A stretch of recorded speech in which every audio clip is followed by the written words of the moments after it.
Now, folks, if you'll just gather around a little closer now. Come right in a little closer. That's it. That's fine. That's fine, folks. Boxing. Beats and rhymes. Boxing. Beats and rhymes. Two old-fashioned pros were on the bill yesterday. Conor Walker, the welterweight, was one, and Tyler Denny, the European champion, was the other. So let's go to Felix Cash, former Commonwealth and British champion at 160. 18 months out the ring, goes straight into a European title fight with the underdog. Yo, I don't know if Tyler was an underdog with the bookies, but what Tyler said pre-fight in the last press conference before this fight was key. I respect Felix. He's a very good fighter. Gave him his flowers. But he said, whatever you've been doing in the last 2 years or whatever you've been outside the ring, I've been in the gym, grinding, working, and it's gonna pay off. By Jove, was he right. In the first round, Felix boxed nicely. Didn't land anything too damaging, but, he boxed nicely. Used the ring, was rolling his shoulders a little, looking confident, looking huge. Looked like a super middle. Denny looked like a super welter in comparison. But Denny fought out of that crouch, looking for a fight. Looking for a fight. Tyler Denny, he boxed out of a crouch and made the height differential his advantage. Basically, Felix couldn't see the left hooks and overhand rights. He couldn't see them coming from out of that crouch. Tyler said after, I was physically stronger than him. And he was. He bullied Felix. He used his lower center of gravity to rough up Felix.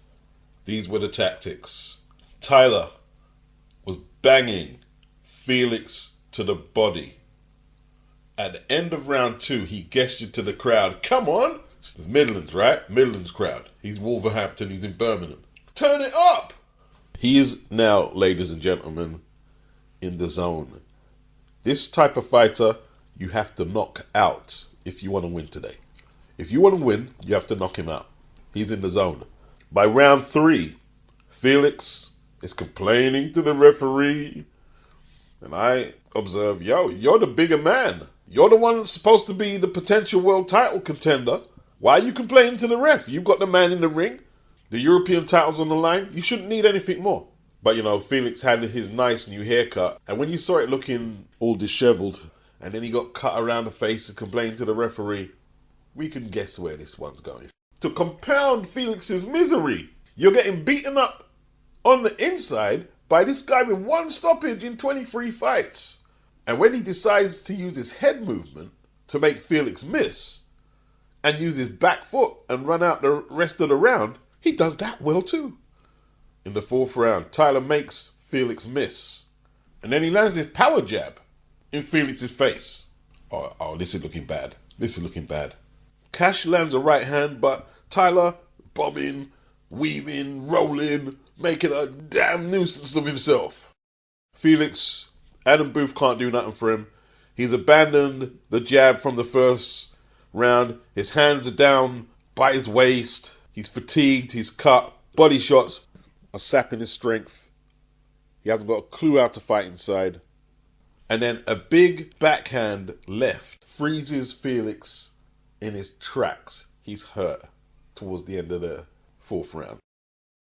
He comes out for the 5th. Tyler just on it, fighting out the crouch, bobbing and weaving, looking for big punches.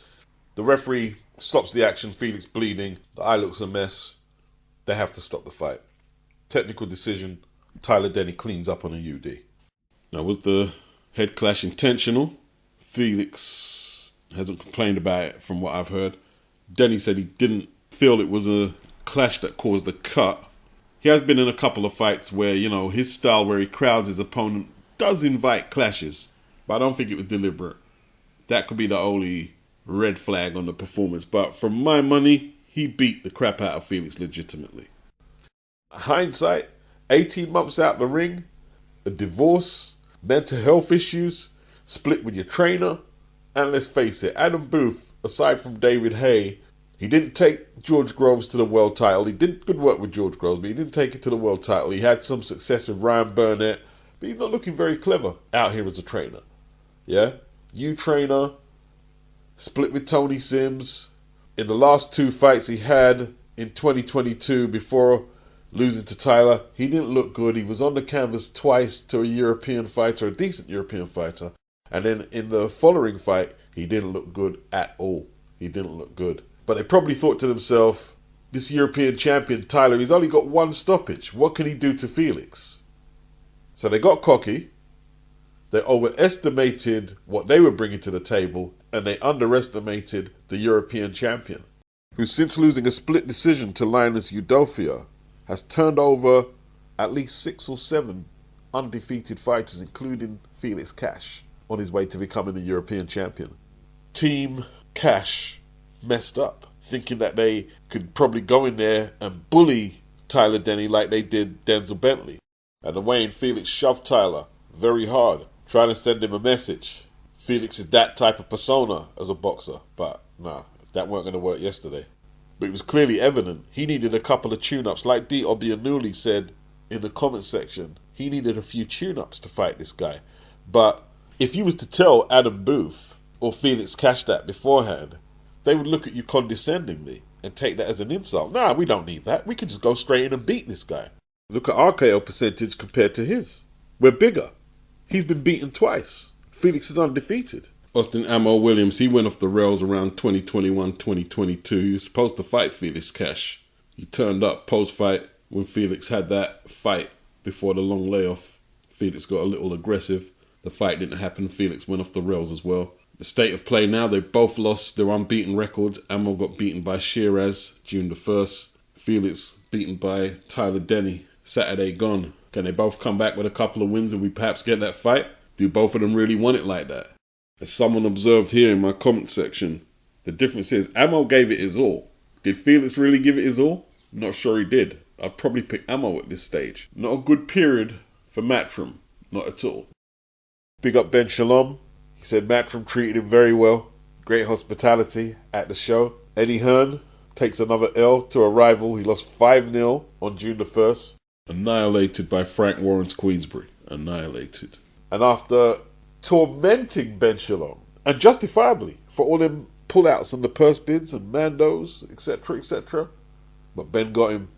He got him good and proper, and he'll enjoy that. He'll enjoy that, and he'll want some more of that.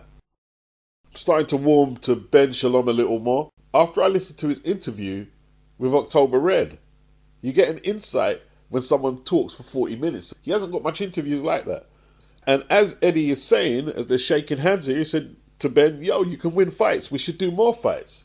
And perhaps now he'll be a bit more comfortable to open up and do business with Eddie. Ben did bring his personal security with him, though.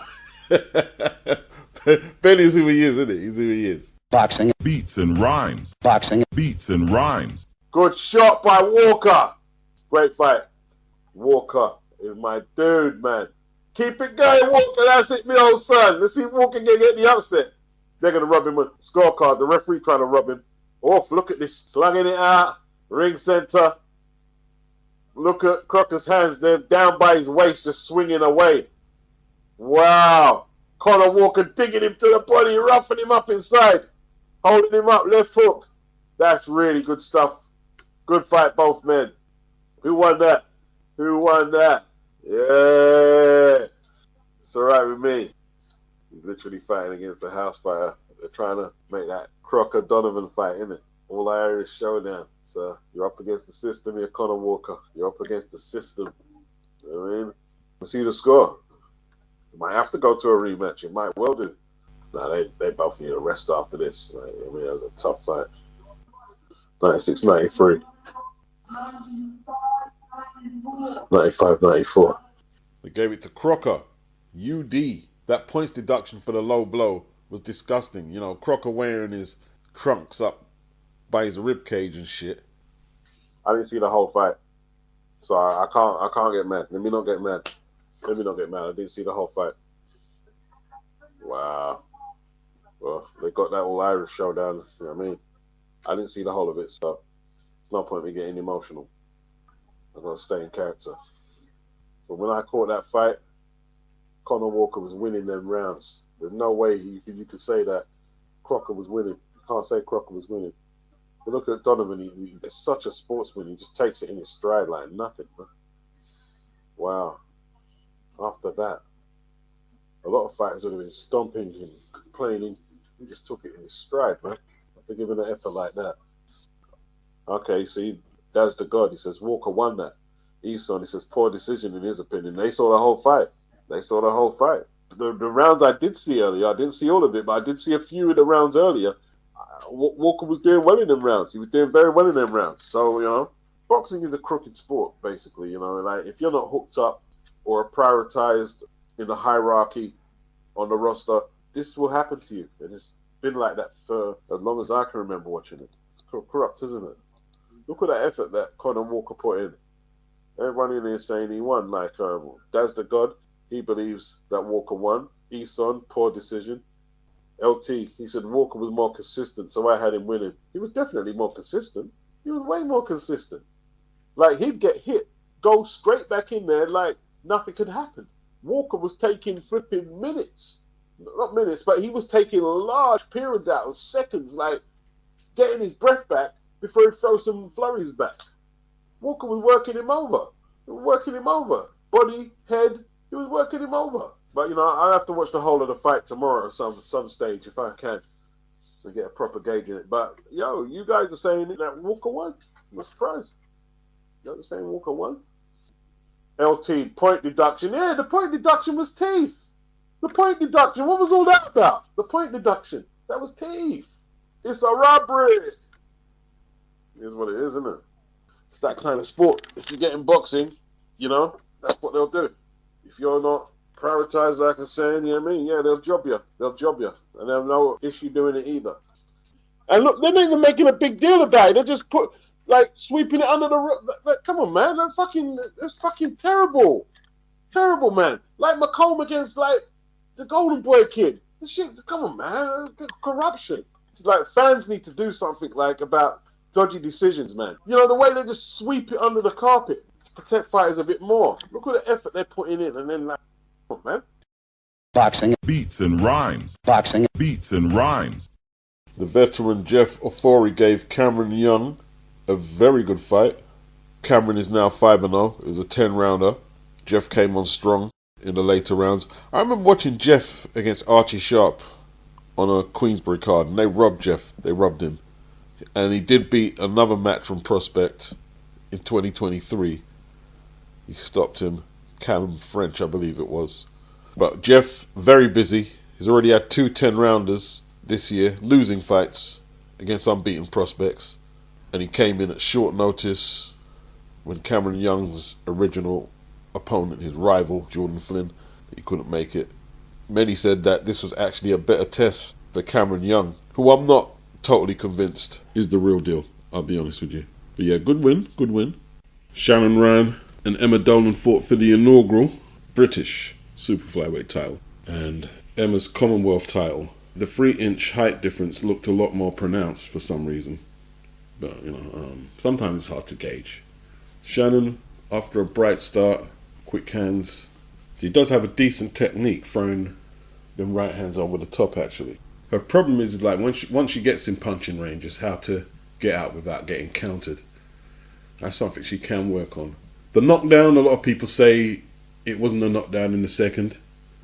Well, the first thing you have to adhere to in boxing is protect yourself at all times. So while they was in somewhat of a clinch, Emma did the right thing by punching with the free hand. Now, did the shot land round the back of the head? I'll have to go back and watch. But to me, it's a knockdown. It's gone. It's done. I like the fact it didn't deter Shannon. And she kept going. And the fight could have went either way. It could have went either way. And it went to Dolan. That was Shannon's first loss of her career. She's now 7-1-0. No stoppages. Emma moves to 7-0 with 1 stoppage. I was debating on Twitter, could Shannon move down to fly? Base the Kid said, perhaps, but she's very muscular, so I'm not sure if she can actually move down any further. I think she'll be okay.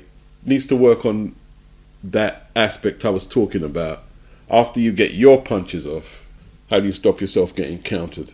Barry Jones advised, when you come in low, when you finish punching, stay low. And yeah, that's making yourself a more difficult target. Definitely so. She also doesn't tie up that well. And she neglected the body. She neglected the body too much. Ultimately, though, she was the better boxer, in my opinion, and that knockdown cost her. But it was a good fight. It was actually a very good fight. Boxing. Beats and rhymes. Boxing. Beats and rhymes. The South London Three, Richard Riakporhe, Isaac Chamberlain, Dan AZEEZ. They didn't really turn up at Selhurst Park a week back or so. They said that Dan AZEEZ was lucky to get a draw with the Croatian, whose name I ain't going to try and pronounce right now. Life's too short. I mean, the Croatian he drew with in his fight before fighting Dan AZEEZ lost the majority decision to someone with an 8-11-0 record. In Dan's other outing this year, he lost a points decision to Joshua Boatsi. Lyndon Arthur, he said he and Dan AZEEZ are on a collision course. And it's basically a make or break fight for both of them. Like Lyndon fought on Friday against Liam Cameron, who is now 23-6-0 with 10 inside the distance. He was banned for 4 years because he tested positive for a cocaine metabolite. He blew up to around 20 stone and he lost weight by running marathons weekly. And he's not a bad fighter. He really pushed Lyndon hard on Friday. It was a split decision win for Lyndon. I thought Lyndon won clearly, but it was a tough fight. You know, Dan is 34 years of age. How much has he got left in the tank? Lyndon is 33. In December, he got washed by Dimitri Bivol on the Knockout Chaos card. And I'll be honest with you, like, he did some good things. Like, the jab was really good. He said he had issues making the weight. He didn't make the weight correctly. He had a good swelling around the left side of his face. Got hit with some hard body shots, some hard head shots. But he landed the more damaging punches. And when shit got real, he was walking Cameron down, which ultimately cost Cameron the decision. I don't know if Liam's nose was broken, but he was leaking. It was leaking good and his eye was banged up. He was banged up pretty bad around the face. But both Lyndon and Dan have been on the periphery of world class. Perhaps a match between Lyndon and Dan would be a stay of execution for either. I think it would be an interesting matchup. In the fight Lyndon had before he fought Bivol, he didn't look clever in that at all. He was on the floor in the 4th round and was getting beaten up until he found that body shot late. Showed a lot of heart and courage to do that. And one could argue they're both in decline, Dan and Lyndon. Doesn't make it any less an attractive matchup though. You can look on it as a relegation battle. And who don't like a good relegation battle? They're often the best matches. And with that, I'm gone. Ghost, peace, sayonara.